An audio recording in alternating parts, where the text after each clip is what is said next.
नमस्कार मित्रांनो, या व्हिडिओमध्ये आपण महाराष्ट्र JMFCबद्दल जे काही लेटेस्ट अपडेट्स आहेत ते आपण जाणून घेण्याचा प्रयत्न करणार आहोत. तर ही जी एक्झामिनेशन आहे 2024ची जी आहे ती ऑलरेडी होऊ नाही शकली. 2024 ऑलरेडी झालं, 25 आलं. तर आता नेमकं पुढे काय असणार आहे, आपल्याकडे लेटेस्ट अपडेट्स काय आहेत त्याबद्दल या व्हिडिओमध्ये आपण तेच मी सांगण्याचा प्रयत्न करणार आहे. तर मी आता सर्वप्रथम स्क्रीन शेअर करतो. तर 3 अपडेट्स आहेत आपल्याकडे एकतर. तिसरा जो अपडेट आहे तो सगळ्यात इम्पॉर्टंट आहे आणि तो जस्ट एकदम फ्रेश अपडेट आहे, तो तर मी सांगणारच आहे. त्यापूर्वी आपण हे 2 अपडेट्स फटाफट कवर करून घेऊया. पहिला अपडेट तर होता आपल्याकडे की 3 क्रिमिनल लॉज जे आहेत, न्यू क्रिमिनल लॉज, ते ॲड होतील का नाही त्यासाठी आपल्याला हे प्रसिद्धीपत्रक होतं 9 जानेवारी 2025बद्दल. यामध्ये एक्सप्लेन केलेले 2 इश्यूज आहे ना. एक इश्यू त्यामधला होता की न्यू लॉज ॲड करायचे की नाही, है ना. तो तर आता क्लिअर झालेला आहे. आपल्याकडे नवीन सिलेबस पण आलेला आहे आणि त्यामध्ये सरळ दिलेलं आहे की हे जे पूर्वीचे 12 सब्जेक्ट आहेत ते तर आहेतच, आणि हे जे नवीन सब्जेक्ट आहेत, भारतीय न्यायसंहिता, भारतीय साक्ष अधिनियम, भारतीय नागरिक सुरक्षा संहिता, हे 3 पण ॲड झालेत. प्रिलिम्समध्ये पण ॲड झालेत, मेन्समध्ये पण ॲड झालेत. तुम्हाला जर ते सिलेबसचं PDF पाहिजे असेल तर मी डिस्क्रिप्शन बॉक्समध्ये ते टाकून देईन लिंक. त्यानंतर दुसरा अपडेट होता आपल्याकडे व्हिज्युअली इम्पेअर्डची जी केस आहे त्याबद्दल. तर यामध्ये जर तुम्ही बघितलं, यांनी दिले की 16 मार्चला परीक्षा घेता येणे शक्य नाही. तर 2 रिझन होते. एक तर लॉजबद्दल त्यांना क्लॅरिटी नव्हती ॲड करायचं की नाही, आणि दुसरं ही case recruitment of visually impaired in judicial services. तुम्ही स्पेलिंग बघून घ्या, MPSCने ही स्पेलिंग पण चुकवलेली आहे. ठीक आहे. तर ही जी रिट पिटिशन होती त्याचा निकाल लागलेला आहे. तुम्ही जर गुगलवर सर्च केलं तर तुम्हाला कळून जाईल. याबद्दल जजमेंट पण आलेली आहे की visually impaired candidates are eligible to participate in judicial service examination. त्यामुळे हे 2 हर्डल जे आहेत ते तर क्लिअर झालेत. तर ह्या प्रसिद्धीपत्रकानुसार जे 2 हर्डल्स होते ते क्लिअर झालेत. आता आपल्याला वाटतं की आता तर ॲड आली पाहिजे असं आपल्याला वाटतं. आपल्यासाठी थर्ड अपडेट आहे. थर्ड अपडेट जो एक अडथळा आपण म्हणू शकतो यामध्ये. तर आता यामध्ये लेटेस्ट हॅपनिंग जर आपण बघितलं, जस्ट लेटेस्ट काय झालेलं आहे याबद्दल, तर गुजरात हायकोर्टाने आपल्याला जसं माहितीच आहे प्रत्येक स्टेटमध्ये त्या रिस्पेक्टिव्ह हायकोर्टद्वारे ॲडव्हर्टिजमेंट पब्लिश केली जाते. MPSC स्टेट PSCद्वारा ॲडव्हर्टिजमेंट केली जाते. तर गुजरात हायकोर्टची जी JMFC होती त्याची लास्ट डेट होती 1 मार्च 2025 झाली, ती डेट झाली. तर सुप्रीम कोर्टाने ती डेट झाली, डेडलाईन संपली, ॲप्लिकेशन फॉर्म सगळ्यांनी भरून टाकले. पण मग 4 मार्चला कळालं की हे बघा 4 मार्च 2025ची ही आर्टिकल आहे, त्यामध्ये सुप्रीम कोर्टाने स्टे आणून टाकला आहे गुजरात हायकोर्टच्या गुजरात JMFCवर स्टे आणून टाकला आहे. याबद्दल तुम्हाला व्हिडिओज पण मिळतील, जसे की हे बरेच एज्युकेटर्सनी व्हिडिओ बनवलेला आहे की गुजरात हायकोर्टची गुजरात JMFCवर स्टे आणलेला आहे. हे बरेच तुम्हाला व्हिडिओ बघायला भेटतील. तुम्ही पण हे बघू शकता. इन्फॉर्मेशनसाठी हे छान इन्फॉर्मेशन दिली गेलेली आहे. पण यामध्ये आपल्याला हे बघायचं आहे की महाराष्ट्र JMFCवर ह्याचा इम्पॅक्ट होईल का, हाच प्रश्न आहे. तर ह्याचं उत्तर आहे हो, होणार. महाराष्ट्र JMFCवर पण या सगळ्यांचा इफेक्ट होणार, कारण की महाराष्ट्र JMFC असेल, गुजरात JMFC असेल, सुप्रीम कोर्ट सगळ्यात वर आहेच. सुप्रीम कोर्ट ॲपेक्स कोर्ट आहे. सुप्रीम कोर्ट त्यामुळेच त्याला सुप्रीम कोर्ट म्हणतो आपण. तर सुप्रीम कोर्टाची जे काही डिसिजन असेल ते बाइंडिंग असेल सगळ्यांवर. आर्टिकल 141 आपल्याला माहितीच आहे की decision of supreme court will be binding on all the courts, all the subordinate courts. खाली तर अप्लाय होणारच. तर हे फक्त जर JMFC, गुजरातच्या JMFCला जर स्टे आणला आहे, आणि का स्टे आणला आहे त्याचं कारण आपण जर शोधलं, त्याचं कारण इकडे दिलेलं आहे, मी तुम्हाला दाखवतो लगेच.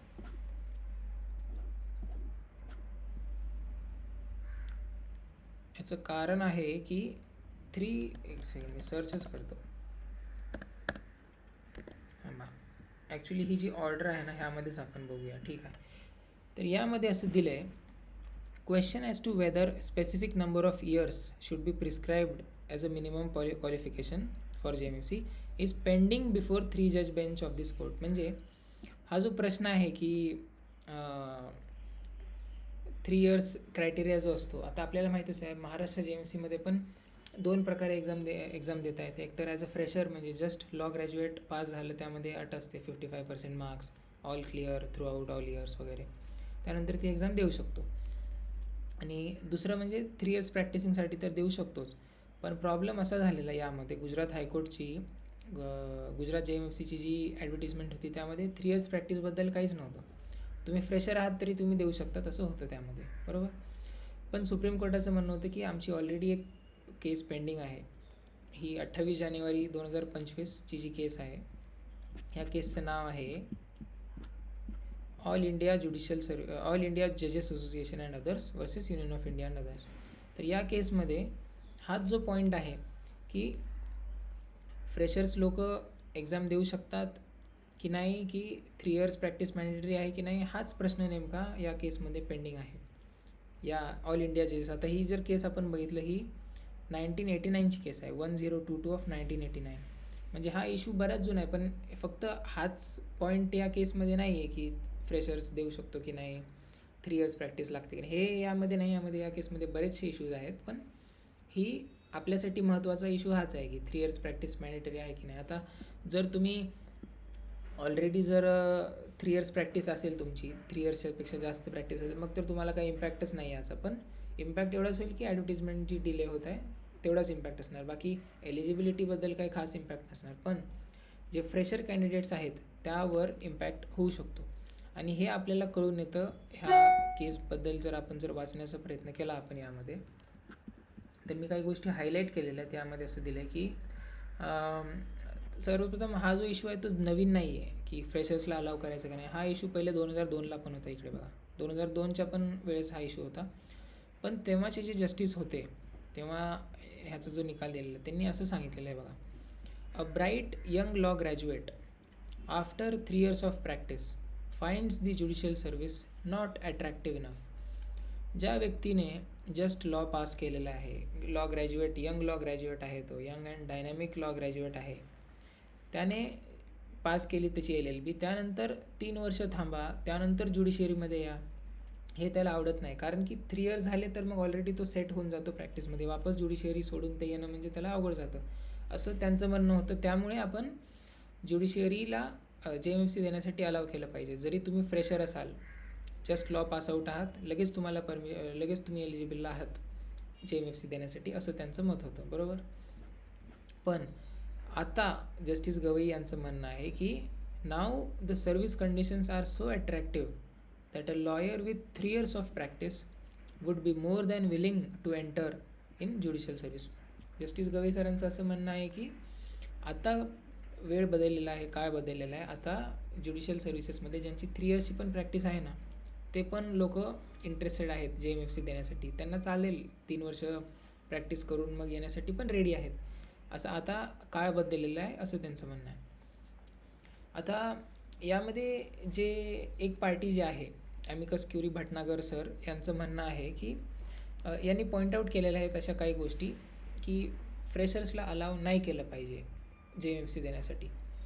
सर पहिले जर आपण बघितलं की त्यांचं सबमिशन असं होतं की entry of fresh law graduates to judicial service was counter productive.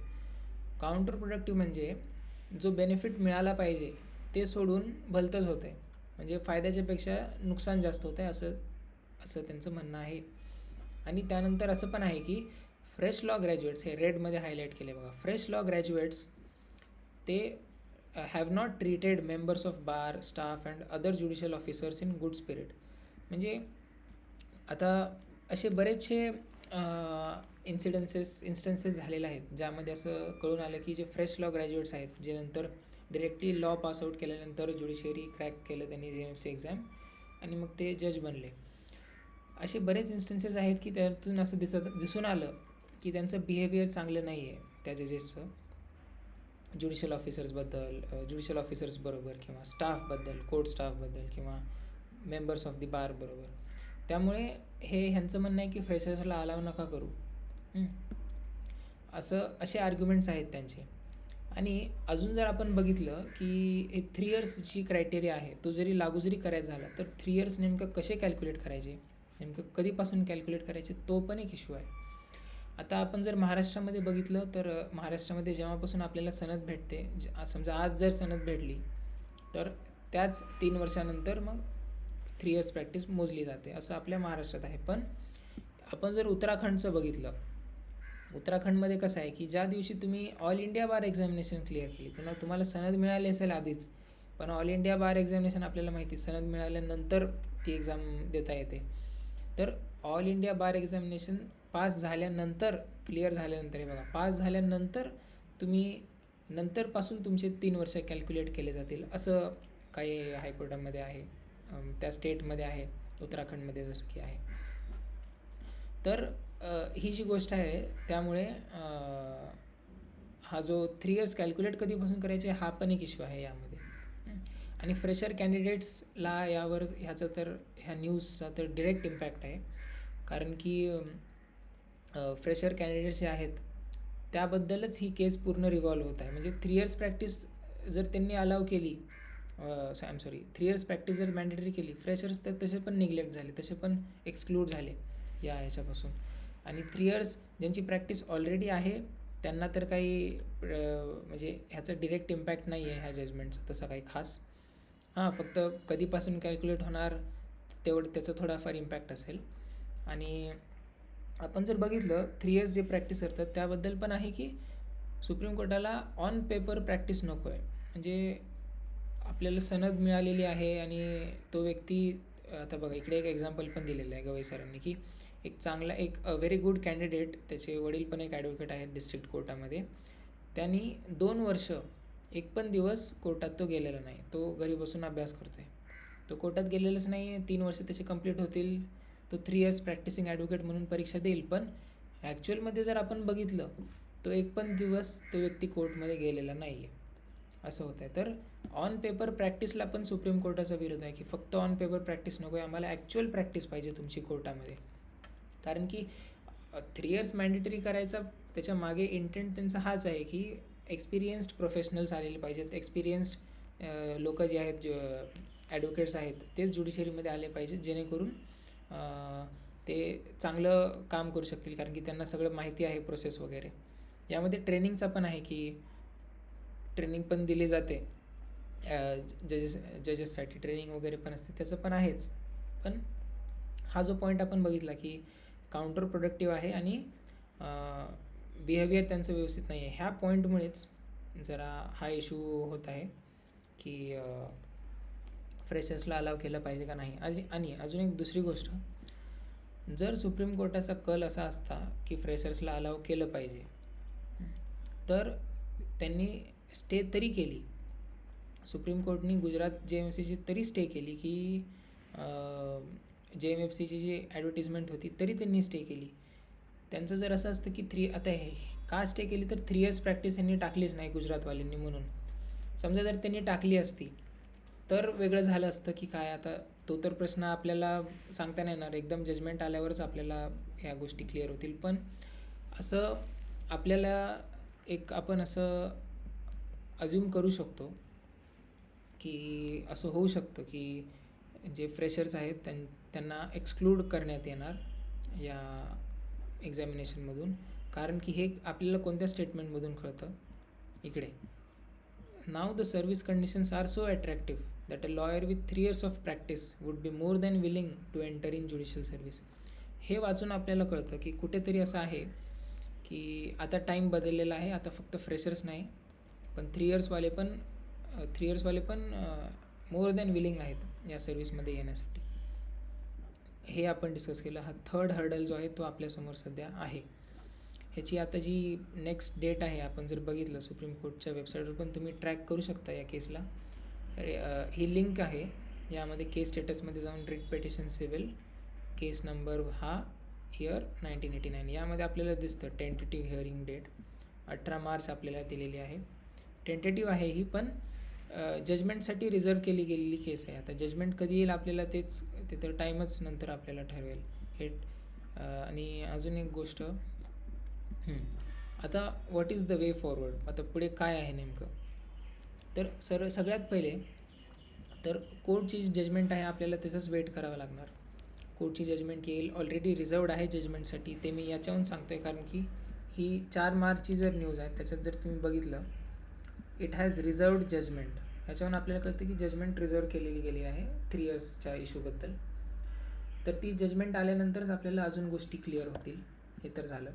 आणि गोष्ट आता नोटिफिकेशनची. तर आता नोटिफिकेशन आता नेमकं कधी येणार? तर आता आपल्याला तर माहितीच आहे, कोण असं 100% शुअर असून सांगू नाही शकत की नोटिफिकेशन कधी येणार. जरी नोटिफिकेशन काढलं JMFCने, आता समजा जजमेंट अजून आलेली नाही आहे, समजा आज जरी MPSCने नोटिफिकेशन काढलं, तरी मला असं वाटतं ते पूर्वीचंच फॉलो करतील की फ्रेशर, ॲज अ फ्रेशर पण तुम्ही देऊ शकता, 3 इयर्स पण देऊ शकता वगैरे. पण वापस मग हे सुप्रीम कोर्टची जी गुजरातची स्टे केली, वापस ते त्याच्यात जाऊन अडकणार. सिमिलर सिच्युएशन होणार महाराष्ट्राची. मग महाराष्ट्राची पण स्टे येऊ शकते, असं होऊ शकतं. माझं प्रेडिक्शन वगैरे नाही आहे, ते एक प्रोबॅबिलिटी, आपण पॉसिबिलिटी डिस्कस करतो आहे.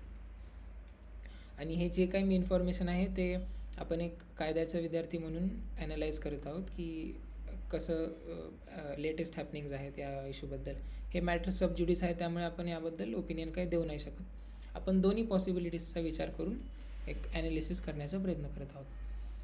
तर हे तर झालं नोटिफिकेशनचं, की नोटिफिकेशन जरी आलं तरी वापस ते अडकून बसणार. त्यामुळे सुप्रीम कोर्टचं जे नोटिफिकेशन येईल त्यानंतरच एक क्लॅरिटी येईल सगळ्या एक्झाम्सबद्दल. जे काही ऑल ओव्हर इंडिया वेगवेगळे स्टेट्स आहेत ज्यामध्ये JMFCची एक्झाम कंडक्ट केली जाते, त्यांना सगळ्यांना एक क्लिअर एक डिरेक्शन मिळून जाईल की नेमकं आपली ॲडव्हर्टिजमेंट नोटिफिकेशन जे आहे आपण मध्ये काय इन्क्लूड करावं, फ्रेशर्सला इन्क्लूड करावं की नाही, 3 इयर्स प्रॅक्टिस करावी की नाही, आणि 3 इयर्स प्रॅक्टिस जी आहे ती कधीपासून कॅल्क्युलेट करावी त्याबद्दल पण सुप्रीम कोर्टचं, जसं की आपण यामध्ये बघितलं, ऑन पेपर प्रॅक्टिसबद्दल त्यांनी इश्यू आहे, हे पण सॉर्ट आऊट करणार नक्कीच ऑनरेबल सुप्रीम कोर्ट.